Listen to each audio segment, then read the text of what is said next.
तो सबसे पहले आज हम बात करने वाले हैं अपने करंट अफेयर्स के अंतर्गत इंटैक परियोजना के बारे में। शायद आप सबने सुना होगा कि ये परियोजना है क्या।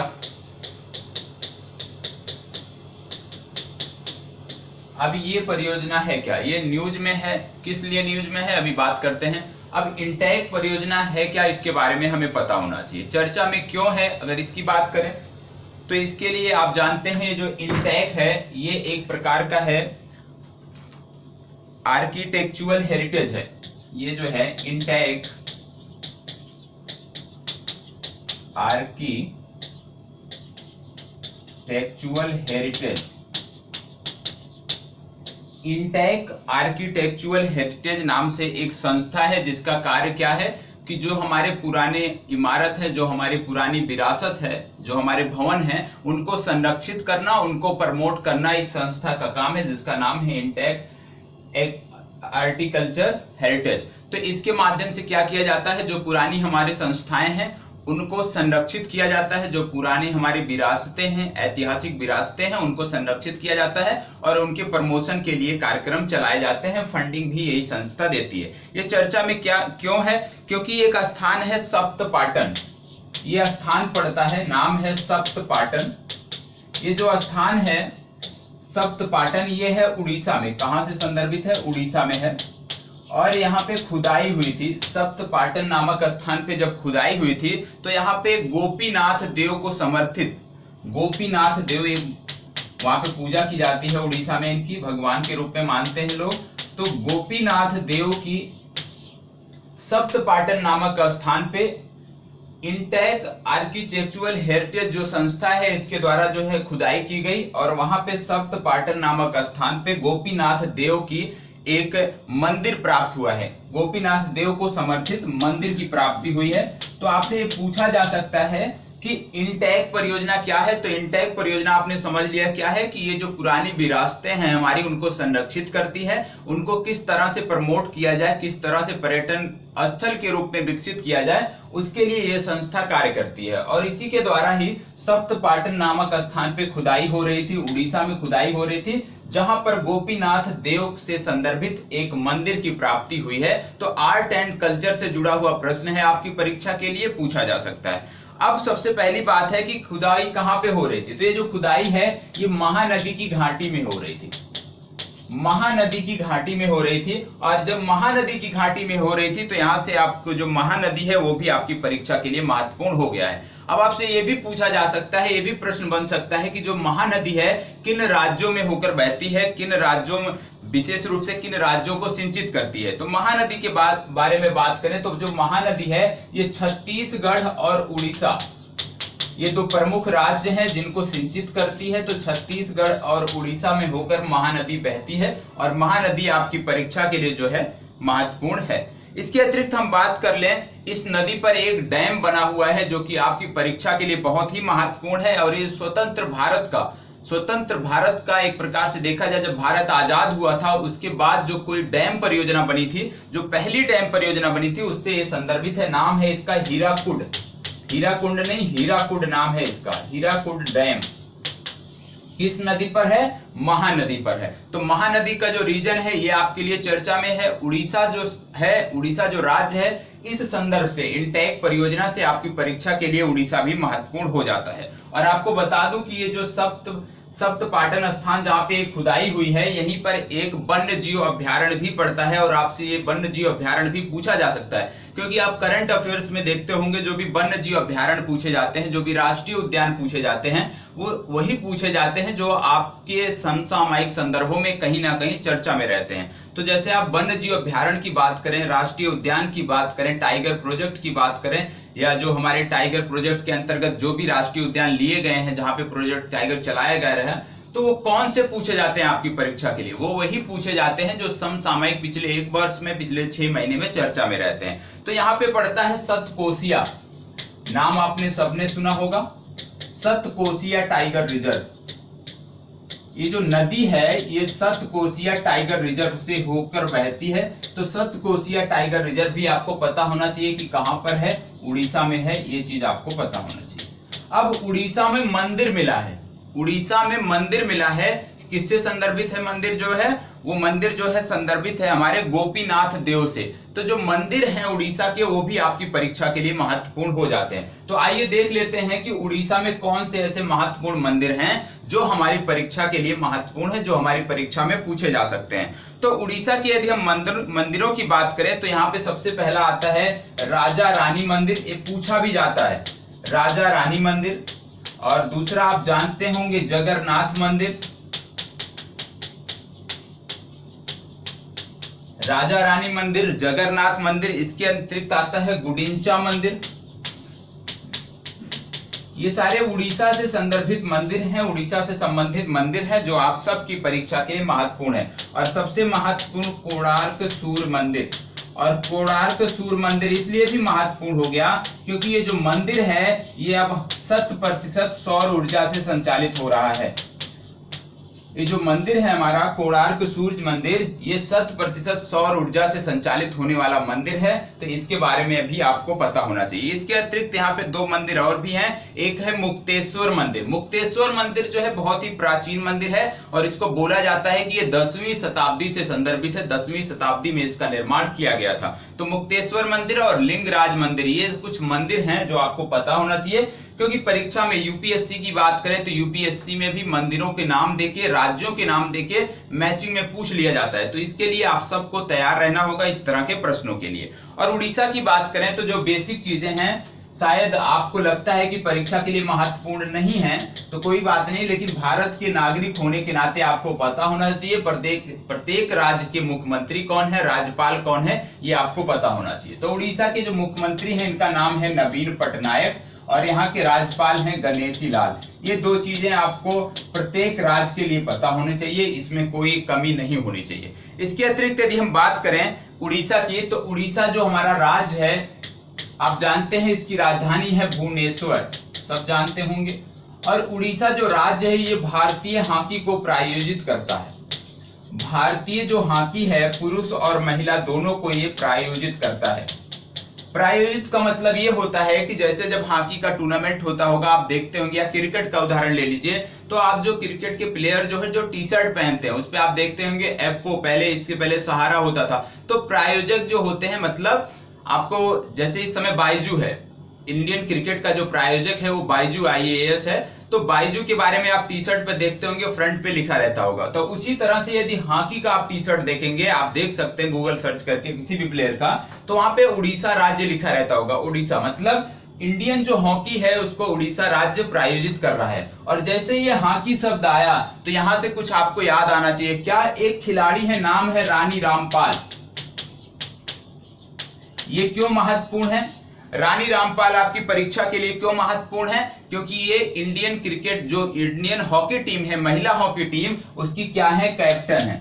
कैप्टन होने के साथ इनकी उपलब्धि क्या है कि ये पहली महिला है, विश्व के इतिहास में पहली महिला हॉकी प्लेयर हैं जिनको क्या मिला है, world game athlete of the year.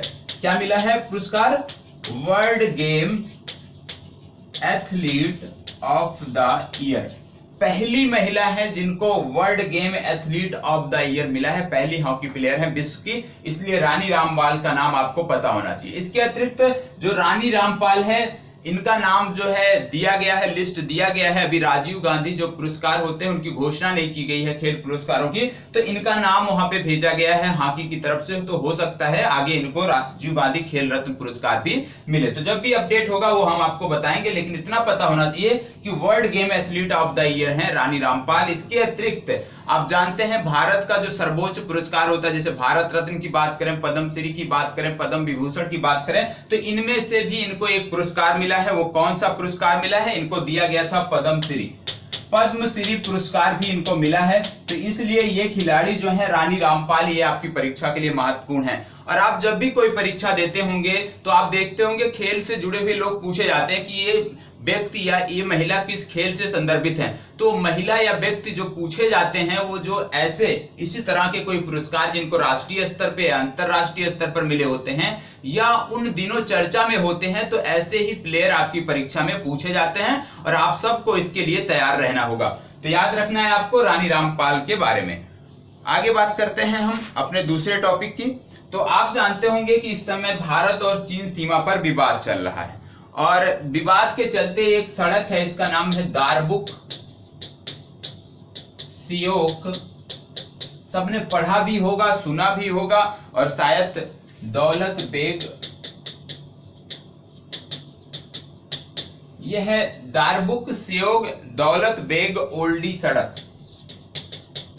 ये आपकी परीक्षा के लिए इसलिए महत्वपूर्ण है क्योंकि जो भारत और चीन विवाद चल रहा है इस समय, लद्दाख रीजन में जो विवाद चल रहा है वो इस सड़क से कहीं ना कहीं संदर्भित है, क्योंकि ये जो सड़क है ये जोड़ती है, लेह को जोड़ती है, किससे जोड़ती है? दौलत बेग ओल्डी से।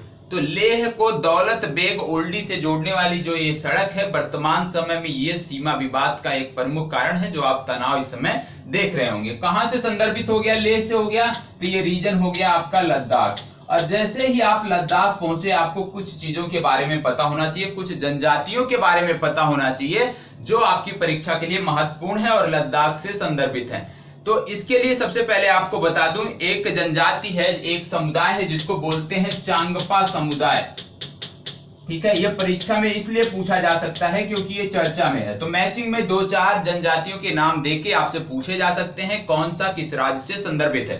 तो चांगपा समुदाय की यदि हम बात करें, जो ये चांगपा समुदाय है ये लद्दाख से संदर्भित है। और जो चीन सेना द्वारा जो भारतीय भूभाग में अतिक्रमण किया गया है, उसमें से कुछ ऐसे भाग हैं जो ग्रीष्मकालीन चारागाह के रूप में जाने जाते थे, ग्रीष्मकालीन चारागाह के रूप में जिनको पहचान मिली थी। तो उन क्षेत्रों में चीनी सेना ने कैंपिंग कर एक प्रकार से अतिक्रमण किया है, जिससे क्या हो गया, ये जो चांगपा समुदाय है, ये आप बकरियां एक होती हैं पश्मीना बकरियां, तो ये ज्यादातर पश्मीना बकरियों का पालन करते हैं, यही उनकी आजीविका का प्रमुख साधन होते हैं। इसके साथ साथ इनके पास कुछ याक भी होते हैं सामान ढोने के लिए। तो विशेषकर ये जो पश्मीना बकरियां पालते हैं, और ये एक प्रकार का बंजारा समूह है, एक जगह से दूसरे जगह चारे की उपलब्धता के अनुसार जो है ये पलायन करते रहते हैं। क्या समस्या हुई वर्तमान समय में कि जो ग्रीष्मकालीन चारागाह था उसको चीनी सेना ने अतिक्रमण कर प्रभावित किया, जिससे क्या हुआ, इस समुदाय के लिए जिनकी आजीविका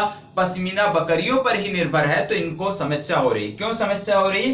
क्योंकि इनकी बकरियों के लिए क्या है कि खाद्यान्न मतलब भोजन की उपलब्धता नहीं हो पा रही है, जिसमें एक आंकड़ा आया है कि इस मौसम में जो पश्मीना बकरियां हैं, इनके जितने भी नवजात शिशु होंगे उसमें मात्र 30%, मैक्सिमम 30% ही जीवित रह पाएंगे, 70% जो है वो मौत के शिकार हो जाएंगे। क्यों? क्योंकि उनके लिए पर्याप्त भोजन की उपलब्धता उस रीजन में नहीं है, यदि चीनी सेना वहां से वापस नहीं जाती है। तो चांगपा समुदाय चर्चा में था, तो चांगपा समुदाय के बारे में सिर्फ इतना याद रखना है कि ये लद्दाख से संदर्भित है। ज्यादा जानकारी के लिए आपको क्या करना है, आप जानते हैं कि करंट अफेयर्स आप सब तक उपलब्ध नहीं हो रहा होगा, तो इसके लिए आपको करना है कि जो हमारा एक चैनल है, नाम है आजाद MPPSC अकादमी, आजाद MPPSC अकादमी पे जाएंगे तो वहां पे आपको करंट अफेयर साप्ताहिक प्रत्येक सोमवार को मिलता है। ठीक है, इसके अतिरिक्त टू द पॉइंट के अंतर्गत जो समसामयिक संदर्भ में जो 2 मुद्दे रहते हैं सबसे ज्यादा चर्चा में, उनका प्रतिदिन वहां पर विश्लेषण कराया जाता है। तो यदि आप आजाद MPPSC अकादमी को ज्वाइन करते हैं तो आपका करंट अफेयर्स जो यहाँ पे अभी उपलब्ध नहीं हो रहा है वो आपको मिलता रहेगा। दूसरी बात, टू द पॉइंट के माध्यम से भी आप चीजें करते रहेंगे। तो चलिए आगे बात कर लेते हैं, क्योंकि इस समुदाय के बारे में मैंने वहां पे बात किया है, जो भी वर्ष भर की जो भी जनजातियां चर्चा में रही हैं उसकी चर्चा वहां पे हुई है। अब आगे बात कर लेते हैं दूसरे समुदाय की। एक और समुदाय चर्चा में था जिसका नाम है दर्द आर्यन जनजाति। क्या नाम है? दर्द आर्यन जनजाति। ये भी कहां से संदर्भित है? लद्दाख से ही संदर्भित है, दर्द आर्यन जनजाति। ये चर्चा में क्यों है? क्योंकि हम लद्दाख रीजन की बात कर रहे हैं और लद्दाख में बहुत सारी जनजातियां रहती हैं जो हमारी परीक्षा में पूछी जा सकती हैं। क्योंकि अभी लद्दाख एक प्रकार से देखा जाए तो नया यूनियन टेरिटरी बना है, तो हमारी परीक्षा के लिए लद्दाख ऐसे भी महत्वपूर्ण है। तो दर्द आर्यन जनजाति क्यों चर्चा में है? क्योंकि ये लद्दाख से है। चर्चा में क्यों है? क्योंकि हाल ही में इंदिरा गांधी कला केंद्र है हमारा दिल्ली में, तो जो इंदिरा गांधी कला केंद्र है वहां पे क्या मनाया गया था? दर्द आर्यन महोत्सव मनाया गया था, इसलिए ये लद्दाख की जनजाति चर्चा में है। तो चांगपा समुदाय और दर्द आर्यन जनजाति के बारे में ये दोनों चीजें आपको पता होनी चाहिए। अब तीसरी बात हम कर लेते हैं इसमें अनादि जनजाति के बारे में। एक जनजाति है, ये भी आपको पता होना चाहिए, अनादि जनजाति। ये क्यों चर्चा में है? क्योंकि ये जो जनजाति है संदर्भित तो है आंध्र प्रदेश से। चर्चा में इसलिए है क्योंकि इस जनजाति के 2000 लोगों ने पहली बार लोकसभा में मतदान किया था। मतलब इस जनजाति के लोगों ने जब पहली बार मतदान किया तो लोकसभा चुनाव के दौरान मतदान किया था। इसलिए ये जो जनजाति है अनादि जनजाति, ये आपके लिए चर्चा में है और आपके लिए महत्वपूर्ण है। तो 3 जनजातियां आपने इस प्रश्न से जोड़कर देख लिया है। अब आगे बात करते हैं अगले प्रश्न की। अभी आपकी जो भी समस्याएं हैं लास्ट में हम ले लेंगे, आपके सभी प्रश्नों के जवाब दिए जाएंगे। अब हम बात कर लेते हैं विश्व रक्तदाता दिवस। विश्व रक्तदाता दिवस। विश्व रक्तदाता दिवस, सबसे पहले इस तरह के जो भी दिवस होते हैं, चाहे राष्ट्रीय स्तर पर महत्वपूर्ण हो या अंतरराष्ट्रीय स्तर पर, वो चर्चा में क्यों रहते हैं? क्योंकि ये विश्व रक्तदाता दिवस है। सबसे पहले इसकी डेट आपको पता होना चाहिए कि विश्व रक्तदाता दिवस कब होता है। तो प्रत्येक वर्ष 14 जून को मनाया जाता है विश्व रक्तदाता दिवस। दूसरी बात, इस तरह के जो दिवस होते हैं उनकी थीम महत्वपूर्ण होती है। तो इसकी थीम के बारे में भी आपको पता होना चाहिए। तो इसकी थीम क्या है ये आपको पता होना चाहिए। इसकी थीम है सेफ ब्लड सेव्स लाइफ। क्या है? Safe blood save life. Theme है सेफ ब्लड सेव लाइफ, ये आपको पता होना चाहिए और डेट आपको पता होना चाहिए। अब इसमें और क्या चीजें जाननी है? सबसे पहली बार कब मनाया गया ये भी आपको पता होना चाहिए। तो विश्व रक्तदाता दिवस सर्वप्रथम 2005 में मनाया गया था। किसके द्वारा मनाया गया था? पहली संस्था हो गई WHO, वर्ल्ड हेल्थ ऑर्गेनाइजेशन। दूसरी संस्था कौन है? तो दूसरी संस्था थी International Federation of Red Cross and Red Crescent Societies. याद रखिएगा, WHO और International Federation of Red Cross and Red Crescent Society, इन दोनों के सहयोग से पहली बार 2005 में मनाया गया था। तो यूपीएससी में किस तरह से पूछा जा सकता है कथन वाइज कि विश्व रक्तदाता दिवस 14 जून को मनाया जाता है, या विश्व रक्तदाता दिवस के संदर्भ में निम्नलिखित कथनों पर विचार कीजिए। और इसके बाद पूछ लिया जाए कि विश्व रक्तदाता दिवस 14 जून को मनाया जाता है। दूसरा कथन हो गया पहली बार विश्व रक्तदाता दिवस 2005 में मनाया गया था। तो इस तरह से कथन वाइज प्रश्न यहां से उठ सकते हैं। प्रत्येक प्रश्न में इस तरह के कथन बनाए जा सकते हैं। अब बात आती है कि विश्व रक्तदाता दिवस जो मनाया जाता है उसी दिन 14 जून को ही क्यों मनाया जाता है? कोई भी दिवस होता है तो इसके आपके दिमाग में ये भी प्रश्न उठना चाहिए कि कोई भी जो दिवस है वो उसी तिथि को ही क्यों मनाया जाता है, क्योंकि निश्चित रूप से कुछ ना कुछ जुड़ाव होगा उस तिथि से। तो जो 14 जून की तिथि है ये क्या है? इस दिन एक व्यक्ति थे, उनका जन्मदिन था। क्या नाम है इनका? नाम है कार्ल लैंड। इनका नाम है कार्ल लैंड। ये क्या थे? ये एक प्रकार के वैज्ञानिक बोल सकते हैं, सेटनर। कार्ल लैंड सेटनर ये क्या थे? एक वैज्ञानिक थे या डॉक्टर कह लीजिए। इन्होंने क्या किया था? सर्वप्रथम ब्लड समूह जो होते हैं हमारे, सर्वप्रथम इन्होंने ब्लड समूह के बारे में बताया था। सर्वप्रथम ब्लड समूहों के बारे में किसी ने विस्तृत चर्चा की थी तो थे कार्ल लैंड सेनेटर। इनके द्वारा सर्वप्रथम बताया गया था और 14 जून को इन्हीं के जन्म दिवस पर, इन्हीं के जन्म दिवस के अवसर पर, इन्हीं के बर्थ एनिवर्सरी के अवसर पर ये जो हमारा विश्व रक्तदाता दिवस मनाया जाता है। और इनको जो है वर्ष 1930 में जो है नोबेल पुरस्कार से भी सम्मानित किया गया है। तो एक कथन ये भी बन सकता है कि कार्ल लैंड सेनेटर इनके जन्म दिवस पर मनाया जाता है। दूसरा कि क्या इनको नोबेल प्राइज दिया गया है? तो जी हाँ, इनको नोबेल प्राइज मिल चुका है, ये भी आपको पता होना चाहिए।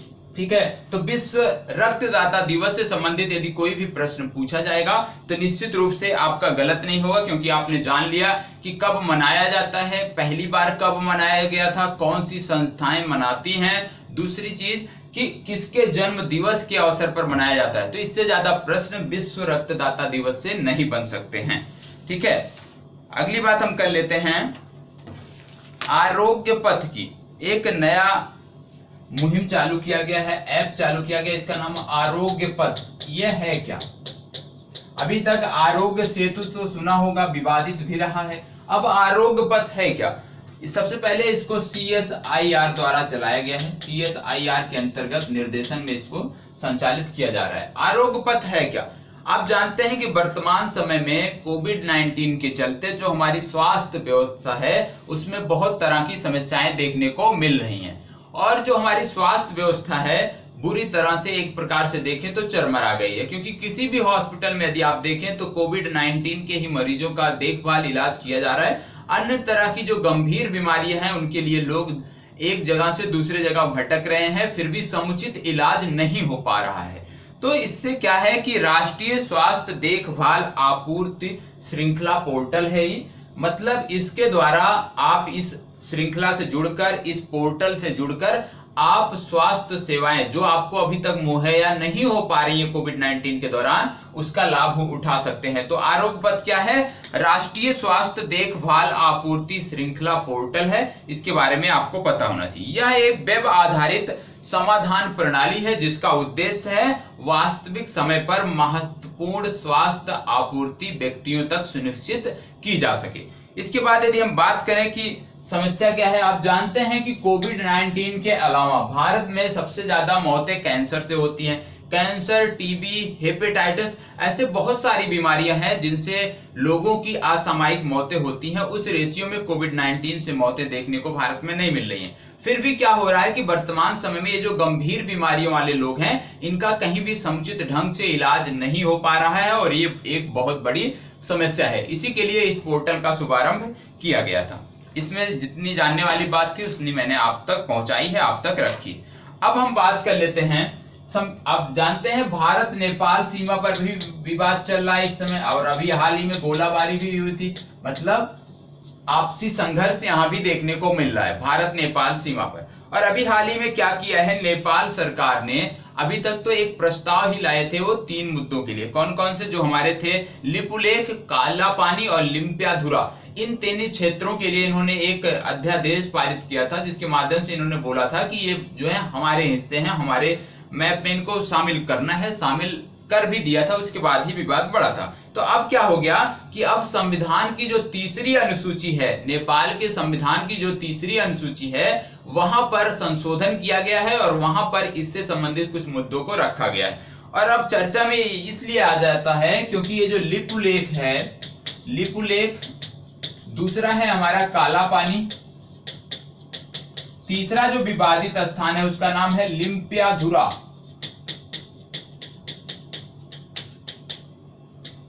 लिपुलेख, काला पानी, लिम्पियाधुरा, ये जो 3 क्षेत्र हैं इन्हीं को लेकर भारत और नेपाल के बीच इन दिनों विवाद है। अब बात आती है कि लिपुलेख, काला पानी, लिम्पियाधुरा क्या है। तो इसके लिए जो लोग लाइव देख रहे हैं उनको क्या करना है, टू द पॉइंट सेक्शन में जाना है। कहां पे जाना है? आजाद MPPSC अकादमी में जाना है, और वहां पे लिपुलेख विवाद से संबंधित आपको वीडियो एक मिल जाएगी 7 से 8 मिनट की, जिसमें पूरे विवाद को समझाया गया है कि पूरा विवाद क्या है। तो उसके डिटेल में हम नहीं जाएंगे, लेकिन थोड़ा सा आपको जानकारी देना जरूरी है। अब आप जानते हैं कि ये जो तीनों विवाद हैं इसकी जड़ है, जब आप जानते हैं कि इतिहास आपने पढ़ा होगा तो एक आपने सुना होगा आंग्ल नेपाल युद्ध। आंग्ल नेपाल युद्ध आप सबने पढ़ा होगा। आंग्ल नेपाल युद्ध के बाद एक संधि हुई थी जिसको बोलते हैं सुगौली की संधि। तो जो सुगौली की संधि है, विवाद की जड़ सुगौली की संधि ही है, क्योंकि सुगौली की संधि में बताया गया था कि भारत की जो सीमा रेखा होगी वो 2 नदियों के बीच, मतलब नेपाल की जो सीमा रेखा है वो 2 नदियों के बीच में विस्तारित है। और जो 2 नदियां बताई गई थी वो बोला गया था कि इनकी सीमा पश्चिम में काली नदी से प्रारंभ होगी और पूर्व में मेंची नदी पे समाप्त हो जाएगी। मतलब नेपाल जो पूरा नेपाल है, मान लीजिए ये पूरा नेपाल है, तो यहाँ पे ये हो गया काली, जिसको महाकाली भी बोलते हैं, और यहाँ पे हो गया मेंची। मतलब नेपाल की जो सीमा होगी वो काली नदी से लेकर मेंची नदी तक विस्तारित होगी। और नेपाल आज भी कहता है कि वो सुगौली की संधि को मानता है। भारत भी कह रहा मैं भी सुगौली की संधि को मानता हूं। तो विवाद का विषय क्या है? सुगौली की संधि में तो यही है, काली से मेंची तक। विवाद का विषय यह है कि जैसे आप नदी होती है कोई, तो उसकी बहुत सारी ट्रिब्यूटरी होती हैं, और काली जो नदी है ये 3 नदियों से मिलकर बनी है। 3 नदियों से मिलकर बनी है, तो जो इसका उद्गम है उसके लिए विवाद है। क्योंकि नेपाल कहता है इसका जो उद्गम है वो लिम्पुधुरा से है, भारत कहता है कि इसका उद्गम लिम्पुधुरा से नहीं है। तो जैसे नेपाल मानता है कि यहां से उद्गम है, भारत कहता है यहां से नहीं, इस वाली लाइन से उद्गम है। तो यही विवाद का विषय है, इसी को लेकर पूरा विवाद है। देखने के लिए, पूरा डिटेल में जाने के लिए आप वीडियो जहां से बताया आजाद एमपीपीएससी अकादमी, वहां पे जाके टू द पॉइंट सेक्शन के अंतर्गत इस विवाद को देख सकते हैं। तो कहने का मतलब है जो विवाद है ये आपने देख लिया। और ये जो मेंची नदी है ये बिहार से होकर बहती है।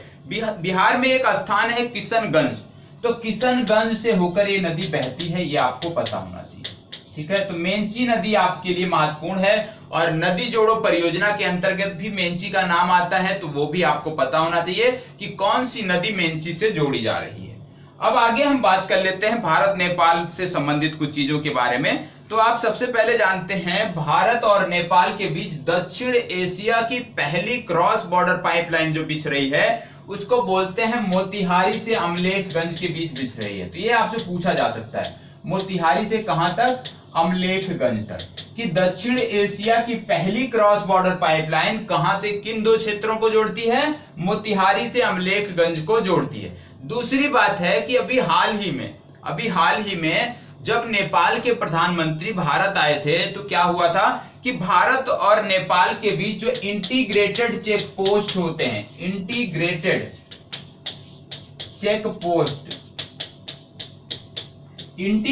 जो चेक पोस्ट होते हैं ये दूसरा खोला गया था। ठीक है, तो भारत और नेपाल के बीच दूसरा इंटीग्रेटेड चेक पोस्ट कहां पे खोला गया है, ये खोला गया है जोगबनी से विराटनगर। चेक पोस्ट का मतलब हो गया जो सामानों का निर्यात होता है इन्हीं चेक पोस्टों के माध्यम से ही होता है। तो जोगबनी से विराटनगर ये दो चेक पोस्ट हैं, एक चेक पोस्ट है। दूसरा जो पहला था वो था रक्सौल से वीरगंज, ये आपको पता होना चाहिए, रक्सौल से वीरगंज, ये दो चेक पोस्ट हैं। तो ये भी पूछा जा सकता है कि भारत और नेपाल के बीच जो चेक पोस्ट है वो कौन कौन से हैं। एक हो गया जोगबनी से विराटनगर, दूसरा हो गया रक्सौल से वीरगंज। इसके अतिरिक्त आपने समझ ही लिया कि विवाद क्या था। 1911 से भी ये विवाद चला आ रहा है एक प्रकार से, क्योंकि वहां पे निश्चित रूप से ये नहीं बताए गए थे कि काली नदी की ओरिजिन कहां से होती है, और वही वर्तमान विवाद का कारण है। तो ये आपने डिटेल में देख लिया। ज्यादा डिटेल में देखना हो तो आपको जो सोर्स बताया आप वहां से जाकर चीजों को देख सकते हैं, पढ़ सकते हैं।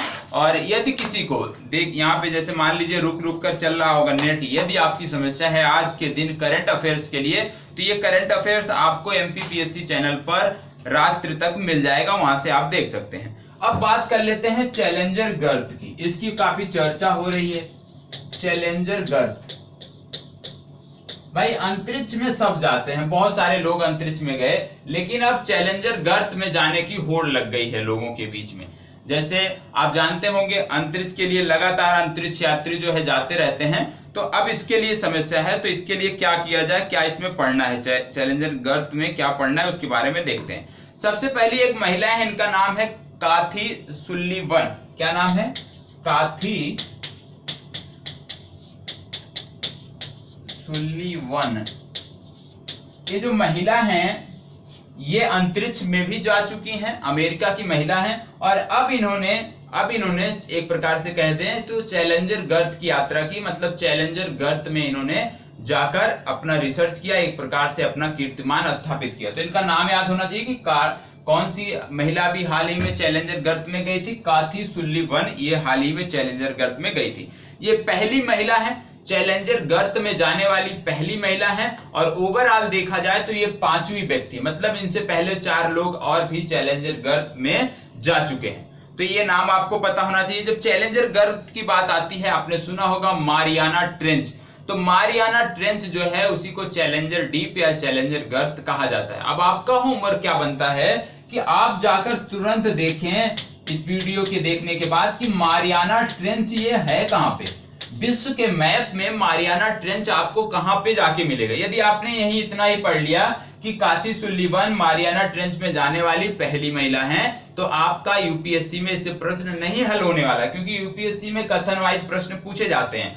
और ये मारियाना ट्रेंच जिस भी रीजन से संबंधित होगा वहां से जुड़ा हुआ यदि कुछ भी समसामयिक में चल रहा है, नहीं चल रहा है, तो भी वहां के बारे में डिटेल आपको पता होना चाहिए। मैं बता दे रहा हूं कहां पे है, ये पश्चिमी प्रशांत महासागर से संदर्भित है। अब आपका काम है वर्ल्ड के मैप पे जाकर इसको आप देखेंगे। और इसमें क्या चीजें और देखनी है कि ये जो काली काथी सुल्ली वन है ये 1984 में अंतरिक्ष में जा चुकी है। ये भी तिथि याद होना चाहिए कि 1984 में ये जो है अंतरिक्ष में जा चुकी है। और इस गर्त में, चैलेंजर गर्त में जाने वाली ये पहली महिला है, विश्व की 5वीं व्यक्ति है जिन्होंने इसकी यात्रा की। अब जैसे ही बात महिला की आ गई तो कुछ ऐसी अन्य महिलाएं भी हैं जो पिछले 1 वर्ष से लगातार चर्चा में हैं, उन्होंने कुछ ऐसा कीर्तिमान किया है। सबसे पहला एक नाम याद होना चाहिए, स्कारलेट जोहानसन।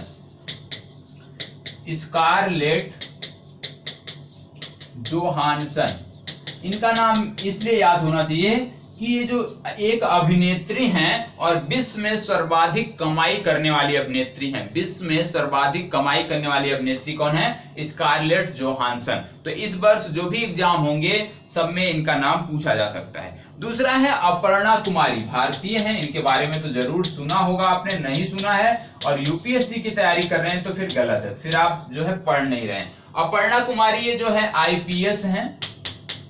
इनका क्या है कि ये दक्षिणी ध्रुव पर जाने वाली पहली महिला है। दक्षिणी ध्रुव पर जाने वाली पहली महिला है। दक्षिणी ध्रुव पर जाने वाली पहली महिला कौन है? अपर्णा कुमारी, आईपीएस है, इनके बारे में आपको पता होना चाहिए। दूसरी बात है कि जो अपर्णा कुमारी हैं इनको हाल ही में एक पुरस्कार दिया गया। पुरस्कार का नाम है तेंजिंग नोर्गे राष्ट्रीय साहस पुरस्कार। क्या है? तेंजिंग नोर्गे राष्ट्रीय साहस पुरस्कार। तेंजिंग नोर्गे राष्ट्रीय साहस पुरस्कार किसको मिला है? अपर्णा कुमारी को, आईपीएस है, दक्षिणी ध्रुव पर जाने वाली पहली महिला है। तो ये चीजें आपको पता होना चाहिए। इसके बाद हम बात करें कंचन चौधरी की। कंचन चौधरी भी पता होना चाहिए, यदि आप यूपीएससी की तैयारी कर रहे हैं तो जरूर पता होना चाहिए, क्योंकि जो कंचन चौधरी हैं ये दूसरी महिला आईपीएस हैं। क्रम में पहली महिला आईपीएस कौन थी? किरण बेदी। दूसरी महिला आईपीएस हैं कंचन चौधरी। इनकी हाल ही में मृत्यु हुई है और इनके नाम एक और एक प्रकार से उपलब्धि है। क्या है कि भारत की पहली महिला पुलिस महानिर्देशक थी कंचन चौधरी। ये आपको पता नहीं, भारत की पहली महिला पुलिस महानिर्देशक कौन थी? कंचन चौधरी। भारत आईपीएस की कैटेगरी में देखें, जब इन्होंने कार्यभार संभाला होगा तो उस क्रम में ये दूसरी हैं। इससे पहले जो आपको नाम बताया गया अभी, उन्होंने पहला, किरण बेदी जी ने जो है पहला कीर्तिमान बनाया था। तो ये दूसरी महिला है, दूसरी महिला आईपीएस है। पहली थी किरण बेदी, लेकिन पहली महिला पुलिस महानिर्देशक कंचन चौधरी थी। महानिर्देशक तक पहुंचने वाली ये पहली महिला थी, ये आपको पता होना चाहिए। ठीक है, और इनकी हाल ही में डेथ हुई है तो ये आपसे पूछी जा सकती है। दूसरा नाम आता है क्रिस्टीना कोच का। सबने सुना होगा, सबने पढ़ा होगा, क्रिस्टीना कोच। क्रिस्टीना कोच ने किसका रिकॉर्ड तोड़ा था? Peggy Whitson. पैगी विटसन का रिकॉर्ड तोड़ा था क्रिस्टीना कोच ने। क्रिस्टीना कोच हैं क्या? नासा की एक अंतरिक्ष यात्री हैं और ये हाल ही में अभी सबसे ज्यादा दिन तक अंतरिक्ष में रहने वाली महिला का रिकॉर्ड बनाकर वापस पृथ्वी पर आई हैं। और वापस पृथ्वी पर आई हैं, यहाँ पे आपको रुकना है। क्या रुकना है कि पृथ्वी पर आई हैं तो कहां पे लैंड किया था? इन्होंने लैंड किया था कजाकिस्तान में। किस मिशन के अंतर्गत वापस आई? एक्सपीडिशन 62। एक्सपीडिशन 62 के अंतर्गत ये अंतरिक्ष से वापस आई, कजाकिस्तान की धरती पर उतरी। किस रॉकेट के द्वारा वापस आई? तो सोयूज रॉकेट के द्वारा वापस आई हैं। और ये जो सोयूज रॉकेट है ये रूस का एक पावरफुल रॉकेट है। ठीक है, तो इतनी चीजें आपको पता होनी चाहिए। इस तरह से चीजों को जोड़कर पढ़ेंगे तो निश्चित रूप से चीजें बेहतर होंगी और कभी भी कोई समस्या आपको देखने को नहीं मिलेगी। अब आगे बात कर लेते हैं Dehing Patkai elephant reserve. Dehing Patkai elephant reserve. Dehing Patkai नाम आपके लिए महत्वपूर्ण होगा, क्योंकि इस समय आप समाचार पत्रों में भी देख रहे होंगे। तो देहिंग पटकाई एक वन्य जीव अभ्यारण्य है और इस वन्य जीव अभ्यारण्य के एक क्षेत्र विशेष पर एलिफेंट रिजर्व बनाया गया है। अब ये आपकी परीक्षा के लिए क्यों महत्वपूर्ण है, क्योंकि ये विवाद में चल रहा है, क्योंकि भारत सरकार द्वारा इस एलिफेंट रिजर्व के कुछ हिस्से पर कोयले खनन को मंजूरी दी गई है, जिसके कारण जो पर्यावरणविद होते हैं और वहां के क्षेत्रीय लोगों ने इस पर आपत्ति जताई है कि इससे पर्यावरण का विनाश होगा, पर्यावरण को नुकसान होगा। तो देहिंग पटकाई एलिफेंट रिजर्व के बारे में आपको पता होना चाहिए। अब क्या चीजें आपको यहाँ पे और देखना है, सबसे पहली बात, ये डिब्रूगढ़ और ये जो है तिनसुकिया, ये दो जिलों में विस्तारित है। कौन से? डिब्रूगढ़ और तिनसुकिया। डिब्रूगढ़ और तिनसुकिया ये दो जिले हैं जहां पे ये विस्तारित है, जहां पे ये अवस्थित है या स्थित है, आप बोल सकते हैं कि नाम क्या है? Dehing Patkai elephant reserve. अब इसमें क्या आपको और समझना है, आपकी बात हो रही है एलिफेंट रिजर्व की, तो आपको तुरंत यहां से कनेक्ट क्या करना है कि भारत में हाथियों का संरक्षण कब प्रारंभ हुआ? 1992 से। ये आपको पता होना चाहिए, ठीक है, कि प्रोजेक्ट एलिफेंट भारत में कब आया? 1992 में। और क्या आप देख सकते हैं इससे संदर्भित कि देहिंग पटकाई जो है इसको बोला जाता है कि जो हमारा पूर्व का वर्षा वन, इसको वर्षा वन की संज्ञा दी जाती है, इसीलिए इस पर ज्यादा चर्चा हो रही है, ज्यादा इसका विरोध हो रहा है। पूर्व के वर्षा वन के नाम से देहिंग पटकाई एक प्रकार से देखिए भारत में या वैश्विक स्तर पर अपनी पहचान बनाए हुए है। अब इससे संदर्भित क्या चीजें और देखनी, क्योंकि ये कहां से संदर्भित हो गया? असम से संदर्भित हो गया, असम से संदर्भित हो गया। और जैसे ही ये असम से संदर्भित हुआ, कुछ चीजें आपके लिए महत्वपूर्ण हो गई। क्या? असम में कुछ राष्ट्रीय उद्यान है, जैसे है काजीरंगा, मानस, नामेरी, ओरंग, ये कुछ राष्ट्रीय उद्यान हैं असम के जो आपकी परीक्षा में पूछे जा सकते हैं। काजीरंगा, मानस, नामेरी, ओरंग। इसमें से काजीरंगा और मानस बहुत ही महत्वपूर्ण है, क्योंकि यहाँ पे विश्व के 2/3 एक सिंघी गैंडे आपको देखने को मिलते हैं। 2/3 एक सिंघी गैंडे कहां पे देखने को मिलते हैं? काजीरंगा और मानस में। इसके अतिरिक्त भारत में एक जगह और पाए जाते हैं, वो है जलदापाड़ा राष्ट्रीय उद्यान, जलदापाड़ा। और ये जलदापाड़ा कहां पे है राष्ट्रीय उद्यान? ये है पश्चिम बंगाल में। तो आपका उत्तर क्या हो गया कि भारत में एक सिंघी गैंडे 2 राज्यों में देखने को मिलते हैं। पहला हो गया पश्चिम बंगाल, दूसरा हो गया असम। ये चीजें आपकी क्लियर होनी चाहिए, ठीक है। तो जलदापाड़ा और काजीरंगा, मानस, ये चीज पता होना चाहिए। और जब बात हो रही गैंडों की, तो कुछ चीजें और आपको पता होना चाहिए कि अभी हाल ही में मलेशिया जो है, मलेशिया में एक प्रकार का गैंडा जिसको बोलते हैं सुमात्रा राइनो। तो सुमात्रा जो ये राइनो होता है, ये मलेशिया से समाप्त हो चुका है। मलेशिया में एकमात्र बचा था, मलेशिया में एकमात्र बचा था जिसकी मृत्यु हो चुकी है, और उसका नाम पूछा जा सकता है। उसका नाम क्या था? उसका नाम था ईमान, IMAN। तो ईमान नाम का जो एकमात्र सुमात्रियन गैंडा था, कहां पे? मलेशिया में, उसकी अब डेथ हो चुकी है। दूसरी चीज क्या है, आप जानते हैं भारत में एक बोलते हैं ओरंगुटान। भारत के एक चिड़ियाघर में एक ओरंगुटान था, एकमात्र था भारत में। इसका नाम था बिन्नी। जो ये बिन्नी नामक ओरंगुटान था भारत में, नंदनकानन में था, ये नंदनकानन चिड़ियाघर में। तो इसकी भी मृत्यु हुई है। तो ये भी आपको पता होना चाहिए, भारत से अब ओरंगुटान समाप्त तो हो चुके हैं। मलेशिया से सुमात्रियन गैंडे जो है ये समाप्त हो चुके हैं। तो 2 चीजें आपकी ये हो गई। और जैसे ही मलेशिया का नाम आया, तुरंत आपको याद आना चाहिए कि भारत ने मलेशिया से जो पॉम ऑयल हम खरीदते थे उसको बैन कर दिया है। और हमने नेपाल से भी खरीदा था, तो नेपाल को भी भारत ने बैन कर दिया। तो नेपाल और मलेशिया दोनों से जो हम पॉम ऑयल लेते थे उसको हमने बैन कर दिया है। और जैसे ही बैन किया, पॉम का नाम आया, तो एक चीज आपको याद आना चाहिए कि अभी हाल ही में भारत सरकार द्वारा या एक संस्था द्वारा, आप इसका जवाब देंगे हमें कमेंट बॉक्स में, कहां पे? आजाद MPPSC वाले चैनल पे। भारत में अभी हाल ही में लक्षद्वीप से पॉम का एक पेड़ लाया गया है और उसको लाकर पुणे में बसाया गया है, मतलब पुणे में उसको लगाया गया है। क्योंकि उस प्रजाति के 500 से कम वृक्ष पूरे भारत में बचे हुए थे और तब उसको लाके पुणे में अवस्थित किया गया है। और पुणे में जिस संस्था में लाके उसको लगाया गया है वो संस्था आपके लिए महत्वपूर्ण है, तो उस संस्था का नाम आप हमें बताएंगे। नहीं आता है तो हम बताएंगे, जो हमारे रेगुलर करंट अफेयर्स देखने वाले होंगे उनको पता होगा सारी चीजें, क्योंकि ये चीजें बताई जा चुकी हैं। तो अब अगला प्रश्न देख लेते हैं। अगला प्रश्न है तंजानिया से संबंधित। इस बार यदि आप देखते होंगे तो भारतीय प्रधानमंत्री क्या कर रहे हैं, लगातार प्रत्येक दिन किसी ना किसी राष्ट्राध्यक्ष से बात कर रहे हैं और उसको मदद के लिए आश्वासन दे रहे हैं, कुछ समझौते भी हो रहे हैं फोन पर ही। तो अभी हाल ही में भारत के प्रधानमंत्री ने तंजानिया के राष्ट्रपति से बात किया। किससे बात किया? तंजानिया के राष्ट्रपति से बात किया। और जैसे ही तंजानिया के राष्ट्रपति से बात किया उसी तरह से तंजानिया उसी समय से आपके लिए महत्वपूर्ण हो गया। अब तंजानिया से संबंधित क्या प्रश्न पूछे जा सकते हैं? सबसे पहले आप जानते हैं कि तंजानिया जो है केनिया, यदि आप देखे होंगे मैप में, सबसे पहले ये अफ्रीका महादेश का एक देश है। कीनिया के नीचे पाया जाता है, अफ्रीका के पूर्वी भाग में अवस्थित है। और अफ्रीका को जो है झीलों का देश कहा जाता है।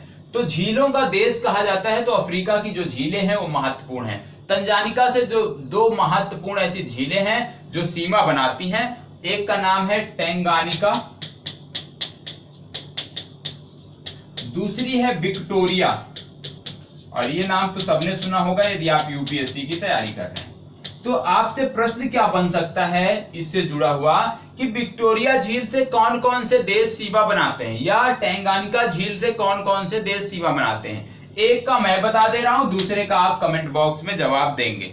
मैं बता दे रहा हूं विक्टोरिया झील से कौन कौन से देश सीमा बनाते हैं। विक्टोरिया से जो सीमा बनाने वाले देश हैं, सबसे पहला जो देश है वो है तंजानिया, दूसरा है कीनिया, तीसरा है युगांडा। तो 3 देश सीमा बनाते हैं। विक्टोरिया झील कुछ इस तरह से है, तो इस तरह से यहाँ पे आ गया कीनिया, यहाँ पे आ गया तंजानिया, और ये वाला रीजन हमारा हो गया किसका? युगांडा का। तो 3 देश हैं जो सीमा बनाते हैं, युगांडा, केन्या और तंजानिया। ये आपको पता होना चाहिए। आपका काम है कि आप देखेंगे टेंगानिका झील से कौन कौन से देश सीमा बनाते हैं, उसका नाम आप देख लीजिएगा। यदि हो सके जो देश हैं उनकी राजधानियों को भी देख लीजिएगा, और यदि हो सके थोड़ा सा और आप अच्छा करना चाहते हो, दूसरे से बढ़त हासिल करना चाहते हो, तो इनकी मुद्राओं को भी देख लीजिएगा कि इनकी मुद्राएं क्या हैं। हम आपको मार्गदर्शित कर सकते हैं, सारी चीजें हम आपको यहाँ पे नहीं बता सकते हैं, यहाँ आप भी जानते हैं। तो चलिए अगला प्रश्न देखते हैं। अगला प्रश्न हमारा संबंधित है लोनार झील से संबंधित, और लोनार झील का कलर बदल गया था इसलिए ये चर्चा में थी। लोनार झील जो है इसको बोलते हैं उल्कापादीय झील, इसको उल्कापादीय झील भी कहा जाता है। तो उल्कापादीय झील है या क्रेटर झील है, कुछ भी आप बोल लीजिए। तो इसका जो रंग चेंज हुआ था, रंग जो परिवर्तित हुआ था, उसके लिए महाराष्ट्र सरकार ने निवेदन किया। किससे निवेदन किया? नीरी से। और नीरी क्या संस्था है, इसका फुल फॉर्म आपको अवश्य पता होना चाहिए। नीरी का नाम है national environment engineering research institute, national environment engineering research institute. इसको दिया गया है कि आप शोध करके बताएं कि उसका कलर क्यों परिवर्तित हो रहा है। और जो ये नीरी है ये CSIR की एक प्रयोगशाला है, CSIR की एक घटक प्रयोगशाला है। आप जानते हैं CSIR के बहुत सारी ऐसी प्रयोगशालाएं हैं जो पूरे भारत में विस्तारित हैं, उन्हीं में से नीरी एक है, और ये अक्सर चर्चा में रहती है, तो इसके बारे में आपको पता होना चाहिए। और जैसे ही झीलों की बात आई तो आपके लिए जो भारत की झीलें हैं वो महत्वपूर्ण हो गई। अब भारत में यदि झीलों को देखें, क्रम देखें, तो कुछ मीठे पानी की झीलें हैं, कुछ खारे पानी की झीलें हैं। खारे पानी की जो झीलें हैं उसमें कुछ अंतःस्थलीय झीलें आ जाती हैं और कुछ हमारी समुद्री झीलें आ जाती हैं, जिसको आप लैगून झीलें भी बोलते हैं। तो लैगून झीलों की बात करें तो भारत में 4 लैगून झीलें हैं। कौन कौन से हैं? सबसे पहली है हमारी चिल्का झील, दूसरी है हमारी पुलिकट, और तीसरी है अष्टामुदी, और चौथी है वेम्बनाड। तो अष्टामुदी और वेम्बनाड ये केरल से संबंधित हो गई। चिल्का कहां से है ये आप बताएंगे, और दूसरा पुलिकट आंध्र प्रदेश से, ये मैं बता देता हूं। तो 4 भारत में ये जो हमारी झीलें हैं ये लैगून झीलें हैं, इनके बारे में पता होना चाहिए। इसके बाद मीठे पानी की जो झीलें हैं उसमें हमारा आ जाता है कोलेरू झील, वुलर झील, और जो इस समय काफी चर्चा में चल रहा है क्या, पैगांग छो और छो मोरारी, ये दोनों लद्दाख रीजन से हैं और ये विवादित जो स्थान है हमारा वहां से संबंधित झीलें हैं। तो ये आपको पता होना चाहिए कि भारत में जो झीलें हैं मीठी पानी की, वो कोलोरू हो गया, वुलर झील हो गया, बेरीनाग झील हो गया, पैगांग छो और छो मोरारी, ये जो झीलें हैं टोटल 5 हमारी मीठे झीलें प्रमुख रूप से भारत में हैं। इसके अतिरिक्त एक लोकटक झील है, ये आपको पता होना चाहिए कि लोकटक झील पूर्वोत्तर की सबसे बड़ी झील है और लोकटक झील में एक विशेष प्रकार की जो लोकटक झील में एक राष्ट्रीय उद्यान है, राष्ट्रीय अभ्यारण्य है, और जो राष्ट्रीय अभ्यारण्य हमारा है उसमें क्या पाया जाता है, एक विशेष प्रकार का हिरण पाया जाता है, और उस हिरण का क्या नाम है ये आप हमें बताएंगे। हमारी लोकटक झील है, लोकटक झील में जो राष्ट्रीय उद्यान है उसमें एक विशेष प्रकार का हिरण पाया जाता है, और इस हिरण का क्या नाम है वो आप हमें बताएंगे, क्योंकि ये जो हिरण है ये मणिपुर से संबंधित जो भी प्रश्न आते हैं वहां के लिए महत्वपूर्ण है और आपकी परीक्षा के लिए भी महत्वपूर्ण है। तो आप बताएंगे, नहीं आता है तो भी कमेंट बॉक्स में कमेंट करेंगे, इसका जवाब आपको मिल जाएगा। इसके बाद हम बात कर लेते हैं ऑपरेशन डेजर्ट की। ऑपरेशन डेजर्ट चेंज ये क्या है? ऑपरेशन डेजर्ट चेंज जो है अभी हाल ही में राजस्थान सरकार की पुलिस ने, उत्तर प्रदेश की पुलिस ने और इंडियन आर्मी ने, तीनों ने मिलकर एक समन्वित प्रयास किया, और जो जासूस थे भारतीय सेना के अंतर्गत, कुछ ऐसे जासूस थे जो जासूसी करते थे और सूचनाओं को पाकिस्तानी सेना को और जो पाकिस्तान की एजेंसी है उसको उपलब्ध करा देते, तो पकड़े गए हैं। और किस ऑपरेशन के अंतर्गत पकड़े गए हैं ये महत्वपूर्ण हो गया। ये ऑपरेशन था ऑपरेशन डेजर्ट चेंज। तो याद रखिएगा, ऑपरेशन डेजर्ट चेंज के अंतर्गत कुछ जासूसों को पकड़ा गया है जो भारतीय सेना की गतिविधियों को पाकिस्तानी सेना और आईएसआई जो वहां की खुफिया एजेंसी है उस तक उपलब्ध कराते थे। तो इस तरह के काफी ऑपरेशन होते हैं जो आपकी परीक्षा के लिए महत्वपूर्ण होते हैं। और जब सेना की बात आए, इंडियन आर्मी की बात आती है, तो 2-3 चीजें आपको याद रखना है समसामयिक दृष्टि में। क्या? भारतीय सेना के लिए अभी हाल ही में पार्थ नामक एक गन लोकेटर बनाया गया है। पार्थ नामक एक गन लोकेटर बनाया गया है। किसने तैयार किया है? भारतीय सेना द्वारा तैयार किया गया है, ये आपको पता होना चाहिए। दूसरी बात, एक चीज यहाँ पे और देखना है आपको कि बुलेट प्रूफ जो जैकेट थी, एक भारतीय सेना के लिए एक बुलेट प्रूफ जैकेट भी तैयार की गई है, जिसको बनाया किसने है? भाभा कवच ने। भाभा कवच, जिसका नाम है भाभा कवच, बनाया किसने है? ऑर्डिनेंस फैक्ट्री बोर्ड और Midhani, OFD ordnance factory board और मिधानी, इन दोनों ने मिलकर जो कवच बनाया है बुलेट प्रूफ, उसका नाम है भाभा कवच। ये आपको पता होना चाहिए। दूसरा मैंने बताया Parth gun locator. Parth gun locator Indian army ने ही बनाया है, क्योंकि आप जानते हैं इंडियन आर्मी के भी अंदर इंजीनियरिंग संस्थाएं होती हैं, इंजीनियरिंग इंस्टीट्यूट अपना है, तो उनके द्वारा पार्थ गन लोकेटर बनाया गया। तो भाभा कवच और पार्थ गन लोकेटर, ये 2 आपको पते होने चाहिए। और जब ऑपरेशन की बात आती है तो ऑपरेशन से संबंधित डिटेल में मैंने चीजें कराई हैं, तो आपको जो सोर्स बताया गया है वहां से जाके आप देख सकते हैं। टू द पॉइंट के अंतर्गत डेली कुछ ना कुछ आपके लिए करंट में समसामयिक मुद्दों पर मिलता रहता है। तो आज के लिए इतना ही। यदि कभी मौका मिलता है तो फिर आप सबके समक्ष उपस्थित होंगे, लेकिन उससे पहले बता दें, यदि आपको करंट अफेयर अभी तक नहीं मिल रहा था तो मैं जानता हूं जहां तक कि आपको बताया भी गया होगा कि आप आजाद MPPSC अकादमी से जाकर करंट अफेयर्स, साप्ताहिक करंट अफेयर्स और डेली करंट अफेयर्स वहां से देख सकते हैं। तो आप जाके उसको विजिट करिएगा और वहां से चीजों को लीजिएगा। इसके अतिरिक्त